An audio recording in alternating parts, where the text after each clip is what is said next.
Paris, foreign ministers from the US, Germany, France, Italy and the UK, as well as the EU's foreign policy chief, are meeting before Monday's peace talks on Syria.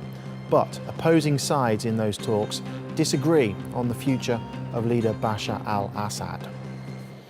Well, for more on that, let's speak now to Ammar Kahf. He's the Executive Director of the Omran Centre for Strategic Studies and is with me here in the studio. Good to see you. Thank you for your time.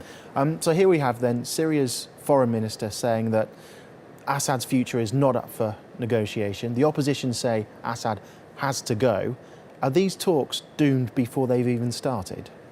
I mean, you'd have to look at negotiations as part of the main part of negotiations are the media stunts and the media rhetoric that goes out from both sides. And so this is very common in most negotiations. However, I believe that the real negotiation is on the table between the Russians and the Americans rather than being at Geneva today. And Geneva is just a representation of such an agreement at this point, unfortunately, I would say.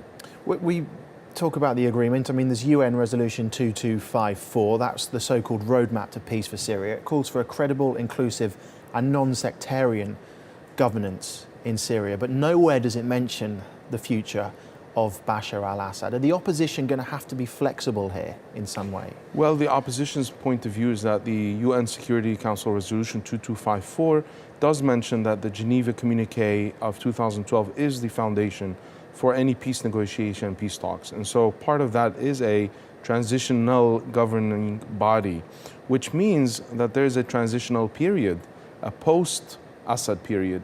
It may not be spelled out explicitly. However, even the Russians have implicitly admitted that it's part of the process. However, I believe the parties meeting in France today are mainly discussing the when and the how, the departure of Assad. And they may not say it because they want the negotiations to move forward. The opposition is very, I mean, there is no way you can bring back stability, regardless of what the opposition or the government says.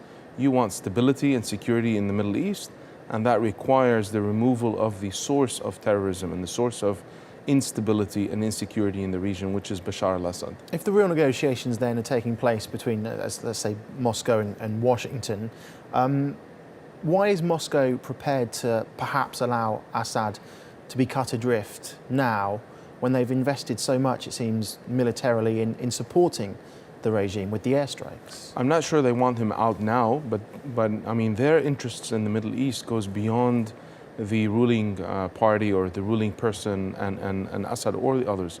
Their interests in the Middle East are concerned to have access to the Mediterranean, to have a more controlled a sphere of influence within the Middle East that they have lost in Libya and in other Arab Spring countries.